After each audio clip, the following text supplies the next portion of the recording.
కాశ్యపాన్వయ సంజాతం శరణ్యార్యపదాశ్రితం తురీయాశ్రమణం వందే రంగరామానుజం యతిం.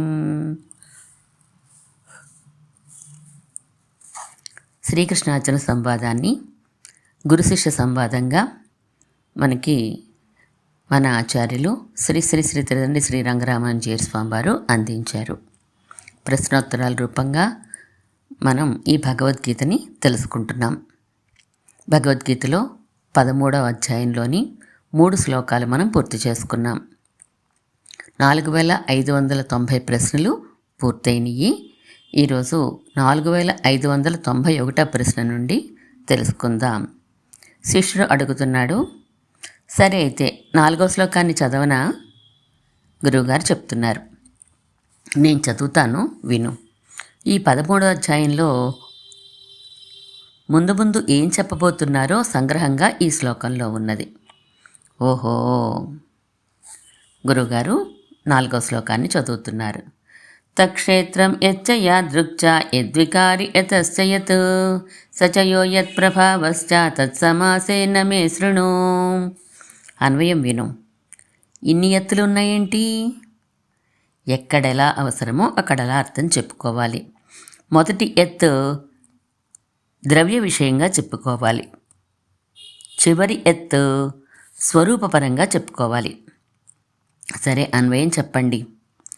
తక్షేత్రం యచ్చ యాదృక్చ యద్వికారి యతశ్చ యత్ సహ చయ యత్ ప్రభావ తత్సమాసేన మే శృణు.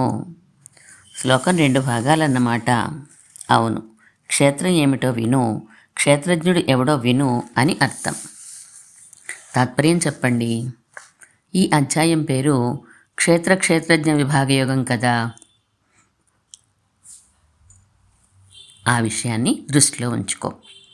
అవును, గుర్తుందండి. తాత్పర్యంలో ఆ క్షేత్రము ఏదో, ఎటువంటిదో, దాని వికారములేమిటో, ఎందుకొరకు ఉన్నదో, ఏ స్వరూపమైనదో దానినంతనూ సంక్షేపముగా నా వలన విను. ఇంకా ఆ క్షేత్రజ్ఞుడు కూడా ఏ స్వరూపము కలవాడో, ఏ ప్రభావములు కలవాడో దానినంతనూ సంక్షేపముగా నా వలన విను అని చెప్తున్నారు. క్షేత్రమేమిటో విను, క్షేత్రజ్ఞుడేమిటో విను అంటున్నారన్నమాట. అవునంతేను. ఆ క్షేత్రము ఏదో అంటే ఏ ద్రవ్యమైనదో అన్నమాట. ఎటువంటిదో అంటే దేనికి ఆశ్రయమై ఉన్నదో అన్నమాట. వికారములంటే మార్పులేనా? అవును. ప్రభావములంటే ఆశ్చర్యమును కలిగించే స్వభావములు. ప్రకృతి ఆత్మల వివరాలు చెప్పబోతున్నారన్నమాట. అవును. 5వ శ్లోకం విను. ఋషభిర్బహుదా గీతం ఛందోభిర్వివిధై పృథక్ బ్రహ్మసూత్రపదైశ్చైవ హేతుమద్భిర్వినిశ్చితై. అన్వయం విను. ఋషిభిః బహుదా వివిధైః ఛందోభిః హేతుమద్భిః వినిశ్చితైః బ్రహ్మసూత్రపదైః పృథక్ గీతం. తాను చెప్పబోయేది ఎక్కడదో చెప్తున్నాడన్నమాట. అవును, ఋషులు పురాణాల్లో చెప్పారు, వేదవాక్యముల్లో ఉన్నది, బ్రహ్మసూత్రాల్లో కూడా ఉన్నది అని చెప్పబోతున్నారన్నమాట. ఏమిటండి ఆ ఉన్నది? క్షేత్రజ్ఞులు వేరు వేరు అని, ఆ రెండూ కూడా బ్రహ్మాత్మకములే అని ఉన్న విషయం. ఉదాహరణలు చెప్పగలరా? దేనికి ఉదాహరణలు?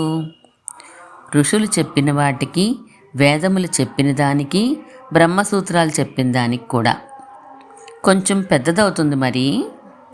కొన్ని తాత్పర్యాలు చెప్పకండి, మూలాలైనా చెప్పండి. సరే, ఋషులు చెప్పిన వాటిలో విష్ణు పురాణ మహాభారతాల్లోంచి క్లుప్తంగా ముందు చెప్పుకుందాం. సరే, చెప్పండి. విష్ణు పురాణం 2లో 13లో 69 నుండి 71 వరకు ఉన్న శ్లోకాల్లో అహం త్వంచ తథాన్యే చ భూతైరుహ్యామ పార్థివా గుణప్రవాహ పతితో భూతవర్గోపి యాత్యయం కర్మవస్యా గుణ హేతేత సత్వాజ్యాః పృథివీపతే అవిద్యా సంచితం కర్మ తచ్చాశేషేషు జంతుషు ఆత్మా సుత్తోక్షరస్సాంతో నిర్గుణ ప్రకృతే పరః అని ఉన్నది. ఇంకా విష్ణు పురాణంలోనే 1లో 13లో 79వ శ్లోకం పిండ పృథక్ యథ పుంసః శరః పాణ్యాదిలక్షణः తతోహమితి కుత్రైతాం సంజ్ఞాం రాజన్ కరోమ్యహం. అటు తర్వాత విష్ణు పురాణం 1లో 13లో 102 103 శ్లోకాలు. కింత్వమేతత్ శిరః కింతు ఉరస్తవ తదోదరం కిము పాదాదికం త్వం వై తవైతత్ కిం మహీపతే సమస్తావయవనేభ్యః త్వం పృథక్ భూప వ్యవస్థితః కోహమిత్యేవ నిపుణో భూత్వా చింతయ పార్థివ. ఇంకో ఋషివాక్యం చెప్పండి. మహాభారతం ఆనుశాసనిక పర్వం సహస్రనామాధ్యాయం 149 నుండి 149లో 113, బృహన్నారదీయం 36లో 17లలో కూడా దేహము ఆత్మ వేరువేరని, రెండు వాసుదేవుడు అంతర్యామగా కలవాడని, ఇంద్రియాణి మనోబుద్ధి సత్వం తేజో బలం ధృతి వాసుదేవాత్మకాన్యాహు క్షేత్రం క్షేత్రజ్ఞమేవ చ అనే శ్లోకం ద్వారా తెలుస్తోంది. క్షేత్రజ్ఞుడు అంటే ఎవరు? జీవాత్మ, పరమాత్మ. సందర్భాన్ని బట్టి దాన్ని అనుసరించి అర్థం చేసుకోవాలి. క్షేత్రమును ఎరిగినవాడు క్షేత్రజ్ఞుడు అని సామాన్యమైన అర్థం. అర్థం కాలేదండి. క్షేత్రం అంటే శరీరమే, ప్రకృతే, అందులో సందేహం లేదు. ఇది నా చెయ్యి, ఇది నా కాలు అని తెలుసుకోవడం వలన జీవుడు క్షేత్రజ్ఞుడు. ఈ శరీరము ఏ కర్మానుభవాని కోసమో ఎరుగట వలన పరమాత్మ క్షేత్రజ్ఞుడు. ఓహో, ఈ కత్తికి 2 వైపులా పదునున్నదన్నమాట. బాగా చెప్పావు. కొందరు ఈ సౌలభ్యాన్ని తమ సిద్ధాంతాల నిరూపణకి ఉపయోగించేసుకుంటున్నారు. వేదంలో ముఖ్యమైన వాక్యాలు చెప్పండి ఈ క్షేత్రజ్ఞుల విషయంగా. తైత్రీయ ఆనందవల్లిలో తస్మాద్వా ఏతస్మాదాత్మన ఆకాశః సంభూతః ఆకాశాద్వాయుః వాయోరగ్నిః అగ్నేరాపః అద్యః పృథివీ పృథివ్యా ఓషధయః ఓషధీభ్యో అన్నం అన్నాత్ పురుషః స వా ఏష పురుషోన్నరసమయః అని శరీర స్వరూపమును చెప్పి ప్రాణమయ మనోమయ కోశాలు చెప్పి తస్మాద్వా ఏతస్మాన్మనోమయాత్ అన్యోంతర ఆత్మా విజ్ఞానమయః అని క్షేత్రజ్ఞ స్వరూపమును చెప్పి తస్మాద్వా ఏతస్మాద్విజ్ఞానమయాత్ అన్యోంతర ఆత్మ ఆనందమయః అని క్షేత్రజ్ఞుడికి కూడా అంతరాత్మభూతుడై ఆనందమయుడై ఉన్న పరమాత్మ చెప్పబడినాడు. ఇంకనూ అనేక చోట్ల క్షేత్రజ్ఞులు వేరనియు ఆ రెండు బ్రహ్మాత్మకములనియు మిక్కిలి స్పష్టంగా చెప్పబడింది. బ్రహ్మసూత్రాల్లో ఎక్కడా? నా వియదశ్రుతేహే అన్న సూత్రం నుంచి క్షేత్ర ప్రకార నిర్ణయం చెప్పారు. నాత్మా శృతేహే నిత్యత్వాచ్చవదాభ్యః అన్న సూత్రం నుంచి క్షేత్రజ్ఞ వివరం చెప్పబడింది. పదాత్తు తచ్ఛృతేహే అన్న సూత్రము భగవంతునికి అది శరీరం ఒకట చెప్పబడింది. వీటన్నింటిలో అంటే ఋషుల వాక్యాలు, వేదవాక్యాలు, బ్రహ్మసూత్రాలు వీటన్నింటిలో విస్తారంగా చెప్పబడిన దానిని తాను క్లుప్తంగా చెప్పబోతున్నాడు ఆ పరమాత్మ. అవును, 4వ శ్లోకంలో యచ్చ యాదృక్చ యద్వికారి యతశ్చ యత్ అని క్షేత్ర స్వరూపానికి 5 ప్రశ్నలు సంధింపబడ్డాయి. వాటికి 6, 7 శ్లోకాల్లో సమాధానం రాబోతోంది. తర్వాత 8, 9, 10, 11, 12, 13 ఈ శ్లోకాలలో క్షేత్రజ్ఞుడి గురించి తెలుసుకోవడానికి అర్హతనిచ్చే లక్షణాలని చెప్తారు. 13 నుండి క్షేత్రజ్ఞుడి గురించి చెప్తారు. అయితే 6, 7 శ్లోకాలు చెప్పండి. మహాభూతోన్యహంకారో బుద్ధిరవ్యక్తమేవ చ ఇంద్రియాణి దశైకంచ పంచచేంద్రియ గోచరాః ఇచ్ఛాద్వేషస్సుఖం దుఃఖం సంఘాతశ్చేతనాధృతిః ఏతక్షేత్రం సమాసేన సవికారముదాహృతం. అన్వయం విను. అక్కర్లేదండి, సులభంగానే ఉన్నది. తాత్పర్యం చెప్పండి చాలు. మహాభూతములు అహంకారము, బుద్ధి, అవ్యక్తము, ఇంద్రియములు 10, మనస్సు 1, ఇంద్రియములు గ్రహించే విషయములు 5, ఇచ్ఛ, ద్వేషము, సుఖము, దుఃఖములను అనుభవించుటకు ఆధారమైన దేహము క్షేత్రము అని అనబడుతుంది. ఎక్కడో కొంచెం అర్థం కాలేదండి. ఏం కష్టం కాదు, జాగ్రత్తగా విను. మహాభూతములు, అహంకారము, బుద్ధి, అవ్యక్తము అని చెప్పినంత వరకు క్షేత్రము ఆరంభమవడానికి కావలసిన ద్రవ్యాలు. తర్వాత చెప్పిన ఇంద్రియాలు మనస్సు వరకు క్షేత్రంలో ఉండే వస్తువులు. ఇంద్రియాలు గ్రహించే విషయాలు, అందువలన బయలుదేరే ఇచ్ఛ, ద్వేషము, వాటి వలన కలిగే సుఖము, దుఃఖము వరకు క్షేత్ర ప్రభావం. ఇంతకీ క్షేత్రం అంటే శరీరం అని అనుకో చాలు. ఓహో, శరీరం ఎలా తయారవుతుంది, అందులో ఏముంటాయి, వాటి ప్రభావం ఏమిటి అని చెప్పారన్నమాట. అదే కదా యచ్చ యాదృక్చ అనే 5 ప్రశ్నల సమాధానం. అవును సుమండి, నువ్వు ఇక్కడ చిత్రం గమనించావా? శరీరము, అందులో ఉండే ఇంద్రియాదులు, క్షేత్రం అంటే బాగానే ఉన్నది. కానీ ఇచ్ఛా, ద్వేషం, సుఖం, దుఃఖాలను కూడా క్షేత్రం అనే పదంలోకి ఇమిడ్చేస్తున్నారు. అవునండి, ఈ ఇచ్ఛా, ద్వేష, సుఖ దుఃఖాలు క్షేత్రజ్ఞుడికి కలిగేవి కదా. క్షేత్రం చెప్తూ ఎందుకు చెప్పారంటారు? క్షేత్రజ్ఞుడికి సహజంగా ఇచ్ఛా, ద్వేష, సుఖ దుఃఖాలు కలగవు. క్షేత్ర సంబంధం చేతనే కలుగుతాయి. అందుచేతనే వాటికి క్షేత్ర వికారాలు అని చెప్పారు. పైన చెప్పిన వాటిలో మహాభూతాలంటే పృథివీ, అప్పు, తేజస్సు, వాయువు, ఆకాశం, అంతే కదూ? అంతే.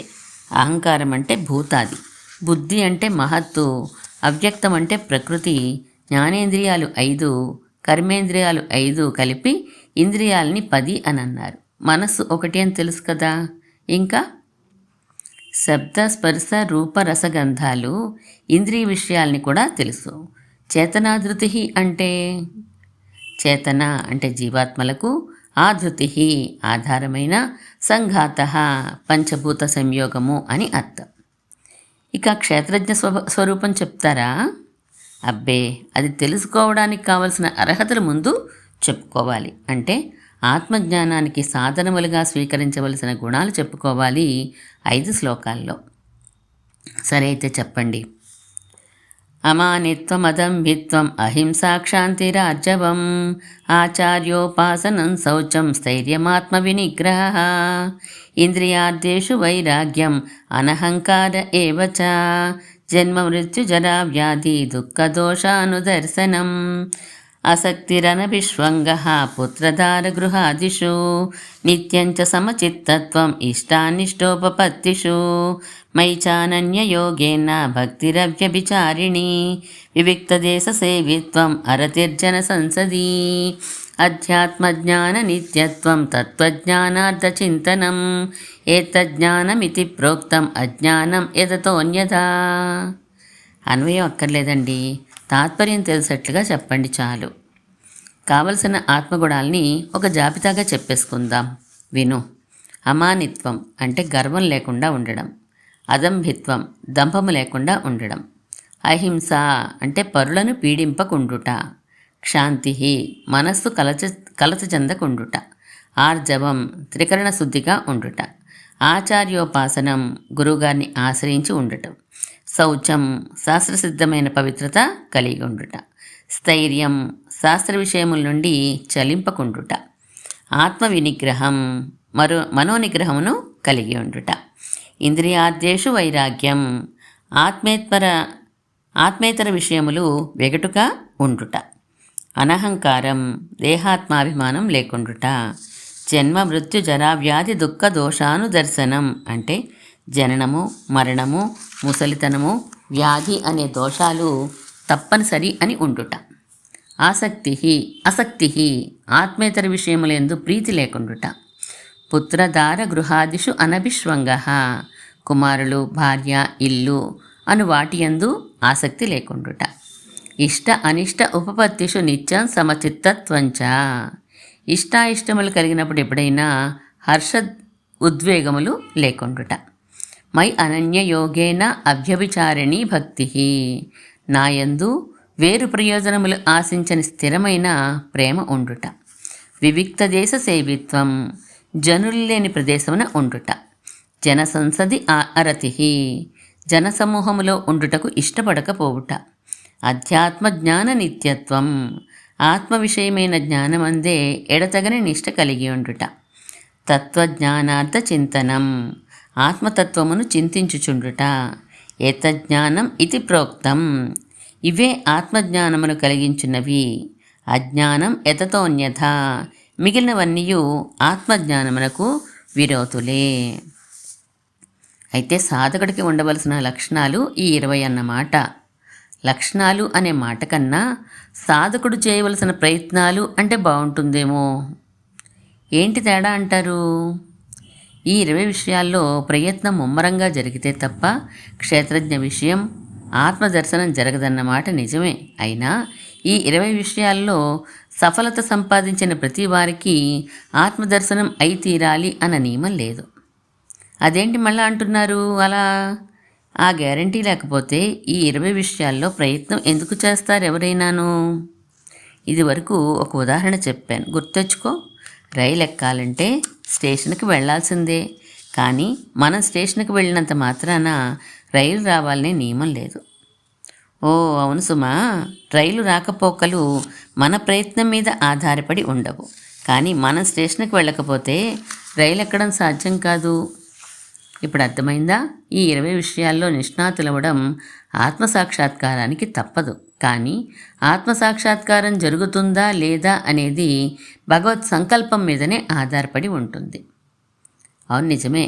డిగ్రీ పూర్తి చేయడం అనేది ఐఏఎస్కి అవడానికి కనీస అర్హతది. అంటే దాని అర్థం డిగ్రీ పూర్తయిన వారందరూ ఖచ్చితంగా ఐఏఎస్లు అయిపోరుగా. వెరీ గుడ్, బాగా అర్థమైంది నీకు. అయితే ఒక చిన్న మెలిక ఉన్నది. భగవంతుడు ఎవరికైనా ఆత్మసాక్షాత్కారాన్ని లభింపచేయాలి అని సంకల్పించినప్పుడు ఈ 20 కనీస అర్హతల్ని తానే స్వయంగా వారు పొందేటట్లు చేయగలడు, లేదా అవి లేకుండా కూడా ఆత్మసాక్షాత్కారం జరిగేటట్లు సంకల్పించగలడు. ఈ అర్హతలు లేకుండానే ఆత్మసాక్షాత్కారం జరిగిపోతుందా? అదెలాగా? ప్రజలు ఎన్నుకుంటేనే ఎమ్మెల్యే అవుతారు, కానీ గవర్నర్ గారి నామినేషన్తో కూడా 2-3 ఎమ్మెల్యేలుగా వ్యవహరిస్తూ ఉంటారు. ఓహో, చాలా అరుదుగా అలా కూడా జరగవచ్చన్నమాట. అయినప్పుడు ఏకంగా భగవంతుణ్ణి ఆశ్రయిస్తే పోలా? ఈ 20 లక్షణాల ప్రయత్నాలు ఎందుకు? మన రామాను సంప్రదాయంలో చాలామంది ఇదే భావనతో ఉండి పెరుమాళ శ్రీపాదాలను ఆశ్రయించి నిశ్చింతగా ఉంటారు. అయితే ఇక ఈ ఆత్మదర్శన అర్హతల చదువు ఇక్కడితో ఆపేయవచ్చంటారా? అలా పొరపడిన వారు ఉన్నారు మన వారిలో. ఒక ఉదాహరణ చెప్తాను విను. తల్లి తన చంటి బిడ్డని ఎంత మురికిగా మలమూత్రాలతో అలిమేసుకుని ఉన్నా ఆదరించడం, ప్రేమించడం మానదు. కానీ ఆ మలమూత్రాలను శుభ్రం చేసిన తర్వాతే దగ్గర తీసుకుని ముద్దాడుతుంది. అలాగే భగవంతుడు కూడా తనని ఆశ్రయించిన వారి యందు మిక్కిలి వాత్సల్యంతో ఉంటాడు. ప్రకృతి అనే మలమూత్రాలను తొలగించిన తర్వాతే దగ్గరకు తీసుకుని గారాబం చేసి కైంకర్యాన్ని ప్రసాదిస్తాడు. చాలా బాగా చెప్పారండి, అర్థమైంది. భగవత్ కైంకర్య రూపమైన మోక్షానికి ఆత్మసాక్షాత్కారం తప్పదని బాగా అర్థమైంది. మనవారు ఆత్మసాక్షాత్కారం అనే పదాన్ని అంతగా వాడరు. ఆత్మస్వరూప యాథాత్మ్య జ్ఞానం అని అంటారు. ఏంటి రెండిటికీ తేడా? ఏమీ లేదు. ఆత్మసాక్షాత్కారం అనగానే అదేదో కంటికి మెలమెలా మెరిసిపోతూ కనిపిస్తుంది అనే భ్రమ కలుగుతుంది. అలా ఏమీ జరగదు కనుకనే ఆ పదం అంతగా వాడకుండా స్వరూప యాథాత్మ్య జ్ఞానం కలగాలి అని అంటారు. ఆ జ్ఞానం ఎలా ఉంటుంది? ఇదిగో ఇక చెప్పబోయే 13వ శ్లోకం నుంచి ఇంచుమించు 19వ శ్లోకం వరకు ఆ వివరాలే రాబోతున్నాయి. ఇవి తెలుసుకోక తప్పదన్నమాట. తప్పదు. అందుకే తప్పదు అని ఒత్తి చెప్పడానికే తానే స్వయంగా వివరించబోతున్నాడు. తనని అంగీకరించని వారికి ఎలాగూ ఆత్మసాక్షాత్కారం కలిగించడు కనుక వారికి అనవసరం ఈ జ్ఞానం. తనని అంగీకరించిన వారికి ఎలాగూ అనుభవంలోకి వస్తుంది కనుక ఇప్పుడు చెప్పడం వృధా కదా. ఆ ఆత్మ యాథాత్మ్య జ్ఞానం ఎంత విలక్షణమైనదో తెలుసుకున్నవారు దాని మీద ఆశపడి తనని అంగీకరించగలరని కృష్ణుడి ఆశ. ఏదైనా అనుభవం మరింత మధురంగా ఉండాలంటే ఊణాధ్యాయం అవసరం కనుక తననిప్పటికే అంగీకరించిన వారికి వివరాలు చెప్పి ఆశలు రేపుతున్నాడు కృష్ణుడు. భలే చెప్పారండి. ఇకనే ప్రారంభించండి 13వ శ్లోకాన్ని. అలాగే కానీ ప్రతి పదాన్ని బాగా అర్థం చేసుకుంటూ ముందుకు సాగుతూ ఉండాలి సుమా. రాబోయే 7 శ్లోకాలని కూడా అలాగే 13వ శ్లోకం విను. జ్ఞేయం ఎత్తత్ ప్రవక్ష్యామి యజ్ఞాత్మ అమృతమశ్నుతే అనాదిమత్పరం బ్రహ్మ న సత్తన్నాసదుచ్యతే. అన్వయం విను. యజ్ఞేయం తత్ ప్రవక్ష్యామి, యజ్ఞాత్వా అమృతం అశ్నుతే తత్ అనాది మత్పరం బ్రహ్మ తత్ సత్ అసత్ న ఉచ్యతే. తాత్పర్యం విను. ఏ జీవాత్మ స్వరూపము అమానిత్వము మొదలైన 20 విషయాల చేత తెలియదగినదో దానిని చెప్తున్నాను. దేనిని తెలుసుకొని జన్మ జరామరణములు లేని ఆత్మస్వరూపమును పొందెదరో అది అనాది మత్పరం బ్రహ్మ. అది సత్తని కానీ అసత్తని కానీ చెప్పబడదు. జన్మ జరామరణములు లేకపోవడం అమృతమన్నమాట. అదే ఆత్మస్వరూపం అన్నమాట. అనాది భగవత్పరం బ్రహ్మ సత్ కాదు అసత్ కాదు. 6 లక్షణాలు వచ్చేసినాయి. 6 కాదు 5. జన్మ జరామరణములు లేకపోవడం, అనాది భగవత్పరం బ్రహ్మ సప్తసత్తులు కాకపోవడం. సరే, ఇక ఇదొక్కటి చెప్పండి, ఒక్కొక్కటి చెప్పండి. జన్మ జరామరణులు లేకపోవడం మొదటిది. అవి ప్రకృతి ధర్మాలు. అంటే ప్రకృతితో కలిసి ఉన్నప్పుడే భాషిస్తాయి తప్ప ప్రకృతి వియుక్తమైన ఆత్మకి అవి ఉండవు. అప్పుడు దాన్ని శుద్ధాత్మ స్వరూపం అంటారు. ప్రత్యేగాత్మ అని వ్యవహరిస్తారు. ఇవన్నీ ఇదివరకు విన్నట్లున్నదే.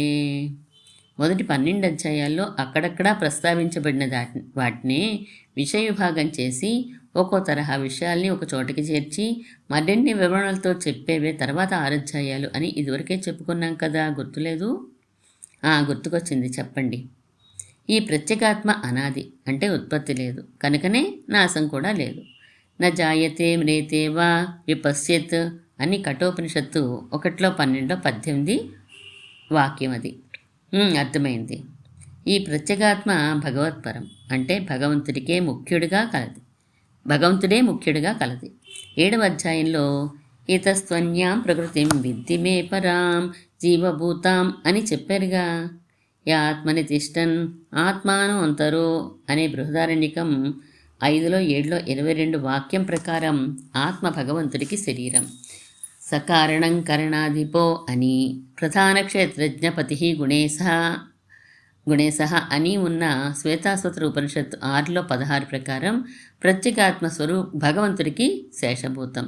శేషత్వంలోనే ఆనందాన్ని పొందుతుంది కనుక భగవత్పరం అని అర్థం. ప్రత్యేగాత్మ బ్రహ్మ అంటే బృహత్వ గుణముతో కూడినది, వృద్ధి నొందునది అని అర్థం. బ్రహ్మ అంటే చతుర్ముఖ కానీ లేదా చతుర్ముఖ బ్రహ్మ కానీ పరమాత్మ కానీ అవుతుందని అనుకుంటున్నాను ఇంతవరకు. బ్రహ్మ అంటే ప్రకృతి, ప్రత్యేగాత్మ, పరమాత్మ, చతుర్ముఖ బ్రహ్మ, వేదం, ఇలా చాలా చాలా అర్థాలు ఉన్నాయి. మిగిలిన వాటి మాట ఎలా ఉన్నా ప్రత్యేగాత్మ బ్రహ్మ ఎలా అవుతుంది అంటే వృద్ధిని ఎలా పొందుతుంది? అణువు కదా, శరీరం కంటే వేరేనది కదా ఈ ఆత్మ. అందుచేత శరీరపు పరిమితి దీని పరిమితి కాదు. మరెంత పరిమాణంలో ఉండొచ్చు? ఎంతైనా ఉండొచ్చు, పెరగవచ్చునట. అణువు కథ ఎలా పెరుగుతుంది? ధర్మభూత జ్ఞానం చేత పెరుగుతుంది. దీపము దాని ప్రభ ద్వారా వ్యాపించినట్లు ప్రత్యేగాత్మ కూడా ధర్మభూత జ్ఞానం ద్వారా ఎంతైనా పెద్దదవ్వగలదు కనుక దానికి బృహత్వం ఉన్నట్లే బ్రహ్మ అని దానిని అనవచ్చు. అదేంటి? సంసారంలో ఉన్నప్పుడు మాత్రమే ఈ ఆత్మకి ధర్మభూత జ్ఞానం ఉంటుందని, మోక్ష దశలో స్వరూపం ఒకటే ఉంటుందని అనుకుంటున్నానే. కాదు, ధర్మభూత జ్ఞానము లేని దశ కుదరదు. ఆ ధర్మభూత జ్ఞానము చేత ప్రకృతి సంబంధమైన విషయములను తనకి భోగ్యంగా భావిస్తూ అనుభవించే దశ సంసార దశ. సమస్తమైన విషయాలు భగవదాత్మకములనే ఎరుక కలిగి భోక్త శేషి భగవంతుడే అని ఉండే ధర్మభూత జ్ఞానదశ మోక్షదశ అంతే. ఓహో, అయితే ప్రత్యేగాత్మ వృద్ధి పొందేది అవుతుందన్నమాట. శృతి చెప్పిందా ఈ విషయాన్ని? శ్వేతాస్వతరం 5:9లో సచ ఆనంత్యాయ కల్పతే అని స్పష్టంగా చెప్పింది. అంటే కర్మ వలన శరీరం అనే పరిమితి కలిగినది, కానీ కర్మబంధము నుండి ముక్తుడైనప్పుడు అనంత్యము కలుగుచున్నది అని అర్థం. ఆత్మ అనే అర్థంలో బ్రహ్మపదం ఎక్కడైనా వాడబడిందా?